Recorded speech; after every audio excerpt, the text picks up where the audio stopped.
ನಿಮಗೆ ದಿನಾಲೂ ರೊಟ್ಟಿ ಚಪಾತಿ ತಿಂದು ಬೋರ್ ಆಗಿತ್ತು ಅಂದ್ರೆ ಸೊ ಖಂಡಿತ ಈ ಪರೋಟಾನ ನೀವು ಒಮ್ಮೆ ಮಾಡಿ ನೋಡಿ ಫ್ರೆಂಡ್ಸ್. ಈ ಪರೋಟ ತಿನ್ನೋದಕ್ಕೆ ನಿಮಗೆ ಯಾವುದೇ ರೀತಿಯ ಪಲ್ಯ ಚಟ್ನಿ ಸಾಂಬಾರು ಏನೂ ಬೇಡ, ಜಸ್ಟ್ ನೀವು ತುಪ್ಪ ಹಚ್ಕೊಂಡು ತಿಂತಾ ಇದ್ರೆ ಆಹಾ, ಮತ್ತು ತುಪ್ಪದ ಜೊತೆ ಕೂಡ ನೀವು ತಿನ್ಬೋದು. ಇದು ತುಂಬಾ ರುಚಿಯಾಗಿ ಬರುತ್ತೆ. ಸೊ ಖಂಡಿತ ಒಂದು ಸ್ವಲ್ಪ ಟ್ರೈ ಮಾಡಿ ನೋಡಿ. ಮತ್ತು ಈ ರೆಸಿಪಿ ನಿಮಗೆ ಇಷ್ಟ ಆಗಿದ್ರೆ ಒಂದು ಲೈಕ್ ಮಾಡೋದನ್ನು ಮರಿಬಾರ್ದು. ಸೊ ನೋಡಿ ಎಷ್ಟು ಸರಿಯಾಗಿ ಬಂದಿದೆ ನಮ್ಮ ಪರೋಟ. ಸೊ ನೀವು ಒಂದು ಸ್ವಲ್ಪ ಟೇಸ್ಟ್ ಮಾಡಿದರೆ ಖಂಡಿತ ನೀವು ಆವಾಗವಾಗ ಮಾಡ್ತಿರ್ತೀರಾ, ಯಾಕಂದರೆ ಇದು ಅಷ್ಟು ಸುಲಭವಾಗಿ ಮಾಡ್ಕೋಬೋದು, ತುಂಬಾ ರುಚಿಯಾಗಿರುತ್ತೆ. ಸೊ ಹೇಗೆ ಮಾಡೋದಂತ ನೋಡೋಣ ಬನ್ನಿ. ಇವಾಗ ನೋಡಿ, ಈ ಈರುಳ್ಳಿ ಮತ್ತು ಟೊಮೆಟೊ ಪರೋಟ ಮಾಡೋದಕ್ಕೆ ಮೊದಲಿಗೆ ನಾನಿಲ್ಲಿ ಒಂದು ಕಡಾಯಿ ಇಟ್ಕೊಂಡಿನಿ. ಕಡಾಯಿನಲ್ಲಿ ಒಂದು 2 ಚಮಚ ಆಗುವಷ್ಟು ಎಣ್ಣೆ ಹಾಕ್ತಿದ್ದೀನಿ. ಎಣ್ಣೆ ಗರಂ ಆದಮೇಲೆ 1 ಚಮಚ ಆಗುವಷ್ಟು ಜೀರಿಗೆ ಹಾಕಿದ್ದೀನಿ. ಮತ್ತು ಖಾರಕ್ಕೆ ಎಷ್ಟು ಬೇಕಷ್ಟು ಹಸಿ ಮೆಣಸಿನ್ಕಾಯಿ ಹಾಕ್ತಿದ್ದೀನಿ. ಒಂದು 3ರಿಂದ 4 ಇವು. ಮತ್ತು ಬಾರೀಕಾಗಿ ಕಟ್ ಮಾಡಿದಂತಹ ಕರಿಬೇವು ಹಾಕ್ತಿದ್ದೀನಿ. ಮತ್ತು ಬಾರೀಕಾಗಿ ಕಟ್ ಮಾಡಿದಂತಹ ಒಂದು 2-3 ಈರುಳ್ಳಿ ಇವು ಬಾರೀಕಾಗಿ ಕಟ್ ಮಾಡ್ಕೊಂಡಿನಿ. ಸೊ ಸ್ವಲ್ಪ ಅಷ್ಟೇ ಮಿಕ್ಸ್ ಮಾಡ್ಕೊತಿದ್ದೀನಿ, ನಾನು ಈರುಳ್ಳಿ ಹುರ್ಕೊತಿಲ್ಲ. ಅದಾದಮೇಲೆ ನಾನಿಲ್ಲಿ ಟೊಮೆಟೊ ಹಾಕ್ತಿದ್ದೀನಿ. ಸುಮಾರು ಒಂದು 4ರಿಂದ 5 ಟೊಮೆಟೊ ಅವ. ಅಂದರೆ ಇದರಲ್ಲಿ ಈರುಳ್ಳಿ ಕ್ವಾಂಟಿಟಿ ಕಮ್ಮಿ ಇರಲಿ ಮತ್ತು ಟೊಮೆಟೊ ಕ್ವಾಂಟಿಟಿ ಜಾಸ್ತಿ ಇರಲಿ. ಈರುಳ್ಳಿ 2, ಟೊಮೆಟೊ 4 ಈ ರೀತಿ ತೊಗೊಳ್ಳಿ. ಮತ್ತು ಮೇನ್ ಪಾಯಿಂಟ್ ಇದರಲ್ಲಿ ನಾನು ಒಂದು ಅರ್ಧ ಚಮಚ ಆಗುವಷ್ಟು ಅಜವೈನ್ ಹಾಕ್ತಿದ್ದೀನಿ. ಸೊ ಅಜವೈನ್ನ ಸ್ಕಿಪ್ ಮಾಡದೆ ಹಾಕಿ, ತುಂಬಾ ಸರಿಯಾಗಿ ಬರುತ್ತೆ. ಮತ್ತು 1 ಚಮಚ ಆಗುವಷ್ಟು ರೆಡ್ ಖಾರದ ಪುಡಿ ಹಾಕ್ತಿದ್ದೀನಿ. ಸೊ ನೋಡ್ಕೊಂಡು ಹಾಕೊಳ್ಳಿ ಖಾರದ ಪುಡಿ, ಯಾಕಂದರೆ ನಾವು ಹಸಿ ಮೆಣಸಿನ್ಕಾಯಿ ಯೂಸ್ ಮಾಡಿರ್ತೀವಲ್ಲ. ಮತ್ತು 1 ಚಮಚ ಆಗುವಷ್ಟು ಗರಂ ಮಸಾಲ ಹಾಕ್ತಿದ್ದೀನಿ. ಮತ್ತು ರುಚಿಗೆ ತಕ್ಕಷ್ಟು ಉಪ್ಪು ಹಾಕ್ತಿದ್ದೀನಿ. ಈ ಗರಂ ಮಸಾಲ ಕೂಡ ನೀವು ಇಲ್ಲಿ ಸ್ಕಿಪ್ ಮಾಡದೆ ಹಾಕಿ, ತುಂಬಾ ಸರಿಯಾಗಿ ಬರುತ್ತೆ ಇದರ ಫ್ಲೇವರು. ಸೊ ಎಲ್ಲ ಮಸಾಲ ಹಾಕಿದ ಮೇಲೆ ಇದಕ್ಕೆ ಒಂದು 2ರಿಂದ 3 ನಿಮಿಷ ಆಗೋ ತನಕ ಹುರ್ಕೋಬೇಕಾಗುತ್ತೆ. ಸೊ ಸ್ವಲ್ಪ ಮಿಕ್ಸ್ ಮಾಡ್ಕೊಂಡಾದ್ಮೇಲೆ ನಾನಿಲ್ಲಿ ಒಂದು ಸ್ವಲ್ಪ 2 ಚಿಟಿಕೆ ಆಗುವಷ್ಟು ಅರಿಶಿನ ಹಾಕ್ತಿದ್ದೀನಿ. ಇದರಲ್ಲಿ ಅರಿಶಿನ ಕ್ವಾಂಟಿಟಿ ಜಾಸ್ತಿ ಹಾಕಬಾರ್ದು, ಕಮ್ಮಿನೇ ಇರಲಿ. ಜಸ್ಟ್ ಒಂದು 2ರಿಂದ 3 ಚಿಟಿಕೆ ಆಗುವಷ್ಟು ಅರಿಶಿನ ಹಾಕಿದ್ದೀನಿ ನಾನಿಲ್ಲಿ. ಮತ್ತು ನೀವಿಲ್ಲಿ ಉಪ್ಪು ಖಾರ ಎಲ್ಲನೂ ನಿಮ್ಮ ರುಚಿಗೆ ತಕ್ಕಷ್ಟು ನೀವು ಹಾಕೋಬೋದು ಅಥವಾ ಹೆಚ್ಚು ಕಮ್ಮಿ ಮಾಡ್ಕೋಬೋದು.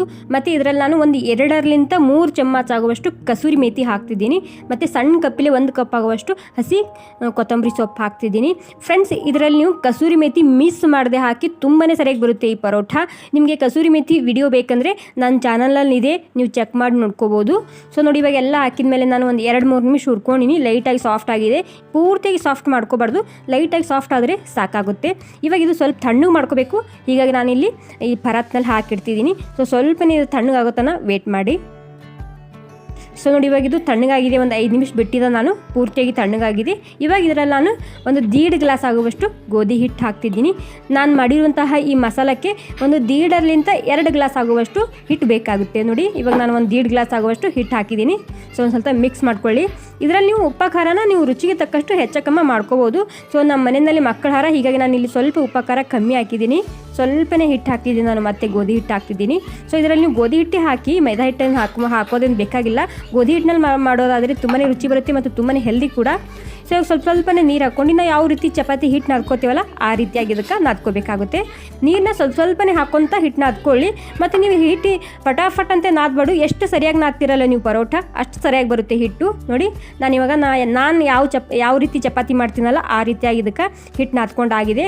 ನಾದ್ಕೊಂಡು ಆದಮೇಲೆ ನಾನಿಲ್ಲಿ ಮತ್ತೆ ಒಂದು ಸ್ವಲ್ಪ ಎಣ್ಣೆ ಹಚ್ಕೊಂಡು ಒಂದು 2 ನಿಮಿಷ ಆಗೋ ತನಕ ಈ ರೀತಿ ನಾದ್ತಿದ್ದೀನಿ.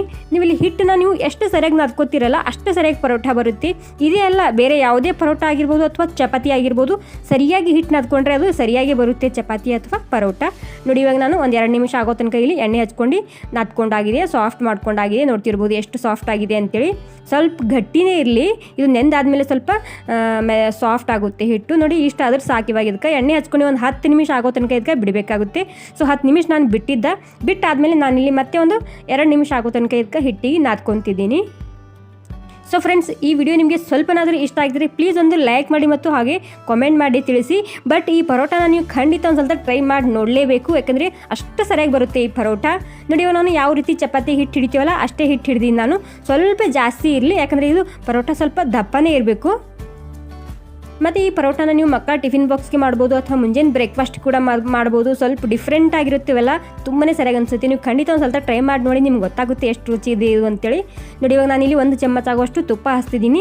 ಸೊ ತುಪ್ಪ ಇಲ್ಲ ಅಂದರೆ ನೀವು ಇಲ್ಲಿ ಎಣ್ಣೆ ಕೂಡ ಹಚ್ಕೋಬೋದು. ಬಟ್ ತುಪ್ಪ ಹಚ್ಚಿ ಮಾಡಿದರೆ ಈ ರೀತಿ ನೀವು ತ್ರಿಕೋನ ಆಕಾರದಲ್ಲಿಯೇ ಮಾಡಿ ತುಂಬಾ ಸರಿಯಾಗಿ ಬರುತ್ತೆ ಈ ಪರೋಟ, ಯಾಕಂದರೆ ಲೇಯರ್ ಆಗಿ ಬರುತ್ತೆ. ನೋಡಿ, ಇದೇ ರೀತಿ ಲಟ್ಟಿಸ್ಬೇಕು. ನೀವು ಇಲ್ಲಿ ನಾವು ತ್ರಿಕೋನ ಆಕಾರದಲ್ಲಿ ಹಿಟ್ಟು ಮತ್ತು ಎಣ್ಣೆ ಹಚ್ಚಿ ಲಟ್ಟಿಸ್ತೇವಲ್ಲ ಅದೇ ರೀತಿ ನೋಡ್ತಿರ್ಬೋದು. ಲಟ್ಟಿಸೋದು ಕೂಡ ನಾನಿಲ್ಲಿ ತ್ರಿಕೋನ ಆಕಾರದಲ್ಲೇ ಲಟ್ಟಿಸ್ತಿದ್ದೀನಿ. ಇದೇ ರೀತಿ ಲಟ್ಟಿಸ್ಬೇಕು, ಸರಿಯಾಗಿ ಬರುತ್ತೆ. ನೋಡಿ, ಅದು ಪರೋಟ ಹಾಕೋಕ್ಕಿಂತ ಮೊದಲು ಇಲ್ಲಿ ಹಂಚು ಗರಂ ಆಗಿದೆ, ಸ್ವಲ್ಪ ನಾನಿಲ್ಲಿ ತುಪ್ಪ ಹಚ್ತಿದ್ದೀನಿ. ಸೊ ನೀವು ಇಲ್ಲಿ ಎಣ್ಣೆ ಕೂಡ ಹಚ್ಕೋಬೋದು, ಬಟ್ ತುಪ್ಪ ಹಚ್ಚಿದ್ರೆ ಇದು ತುಂಬಾ ಸರಿಯಾಗಿ ಬರುತ್ತೆ ಪರೋಟ. ನೋಡಿ ಇವಾಗ ಸ್ಲೋ ಗ್ಯಾಸ್ನಲ್ಲಿ ಇದಕ್ಕೆ ಎರಡೂ ಕಡೆ ಮೊದಲಿಗೆ ಹಾಗೇ ಬೇಯಿಸ್ಬೇಕು ಒಂದು ಸ್ವಲ್ಪ. ಸೊ ಈ ವಿಡಿಯೋ ನಿಮಗೆ ಇಷ್ಟ ಆಗಿದೆ ಅಲ್ವಾ? ಆಗಿದ್ರೆ ಒಂದು ಲೈಕ್ ಮತ್ತು ಕಾಮೆಂಟ್ ಮಾಡೋದು ಮಾತ್ರ ಮರಿಬಾರ್ದು. ಸೊ ನನಗೆ ಗೊತ್ತಾಗುತ್ತೆ ನಿಮಗೆ ಈ ವಿಡಿಯೋ ಇಷ್ಟ ಆಗಿದೋ ಇಲ್ಲ ಅಂತೇಳಿ. ಸೊ ಆಗಿದ್ರೆ ಪ್ಲೀಸ್ ಒಂದು ಲೈಕ್ ಮಾಡಿ ಮತ್ತು ಕಾಮೆಂಟ್ ಮಾಡಿ ತಿಳಿಸಿ. ನೋಡಿ ನಾನು ಎರಡೂ ಸೈಡಿಗೆ ಹಾಗೇ ಬೇಯಿಸಿದ್ದೀನಿ. ಸ್ವಲ್ಪ ಬೇಯಿಸಾದ್ಮೇಲೆ ನಾನಿಲ್ಲಿ ಸ್ವಲ್ಪ ತುಪ್ಪ ಹಚ್ತಿದ್ದೀನಿ ಎರಡೂ ಕಡೆಗೆ. ತುಪ್ಪ ಹಚ್ಚಿ ಗೋಲ್ಡನ್ ಬ್ರೌನ್ ಆಗೋ ತನಕ ಬೇಯಿಸಿದರೆ ಆಹಾ ನನಗಂತೂ ಬಾಯಲ್ಲಿ ನೀರು ಬರುತ್ತಿದೆ ಇದು, ಯಾಕಂದರೆ ಅಷ್ಟು ಸರಿಯಾಗಿ ಬರುತ್ತೆ ಈ ಪರೋಟ. ಸೊ ನೀವು ಒಂದು ಸ್ವಲ್ಪ ಟೇಸ್ಟ್ ಮಾಡಿ ನೋಡಲೇಬೇಕು ಈ ಪರೋಟ. ಸೊ ನೋಡಿ ಎರಡೂ ಕಡೆ ಈ ರೀತಿ ತುಪ್ಪ ಹಚ್ಕೊಂಡು ಕೆಂಪಾಗೋ ತನಕ ಬೇಯಿಸಿ. ಸೊ ಬೇಯಿಸುವಾಗ ನೀವು ಇಲ್ಲಿ ಗಡಬಡ್ ಮಾಡಬಾರ್ದು, ಸರಿಯಾಗಿ ಬೇಯಿಸಿ ನೋಡ್ತಿರ್ಬೋದು. ಮತ್ತು ಲಟ್ಟಿಸುವಾಗ ಕೂಡ ಅಷ್ಟೇ ಸ್ವಲ್ಪ ದಪ್ಪನೇ ಇರಲಿ, ಇದು ಜಾಸ್ತಿ ತೆಳ್ಳಗೆ ಲಟ್ಟಿಸ್ಬಾರ್ದು. ಸೊ ಸ್ವಲ್ಪ ದಪ್ಪ ಇರಲಿ ಮತ್ತು ಬೇಯಿಸುವಾಗ ಸರಿಯಾಗಿ ಬೇಯಿಸಿದರೆ ತುಂಬಾ ಸರಿ ಬರುತ್ತೆ ಈ ಪರೋಟ. ನೋಡಿ ಈ ರೀತಿ ಎರಡೂ ಕಡೆ ಎಣ್ಣೆ ಅಥವಾ ತುಪ್ಪ ಹಚ್ಚಿ ಬೇಯಿಸಿದ್ರೆ ನಮ್ಮ ರುಚಿಯಾಗಿರುವಂತಹ ಸಿಂಪಲ್ ಆದಂತಹ ಈರುಳ್ಳಿ ಮತ್ತು ಟೊಮೆಟೊ ಪರೋಟ ತಯಾರಾಗ್ತದೆ. ಸೊ ನೋಡ್ತಿರ್ಬೋದು ಎಷ್ಟು ಸರಿಯಾಗಿ ಬಂದಿದೆ ನಮ್ಮ ಪರೋಟ ಅಂತೇಳಿ. ಸೊ ಎಷ್ಟು ಕಲರ್ಫುಲ್ಲಾಗಿ ಬಂದಿದೆ ನೋಡಿ. ಸ್ವಲ್ಪ ಅರ್ಚಿನ ಕ್ವಾಂಟಿಟಿ ಕಮ್ಮಿ ಇರಲಿ, ಇದೇ ರೀತಿ ಬರುತ್ತೆ ನಿಮ್ಮ ಪರೋಟ ಬಿ.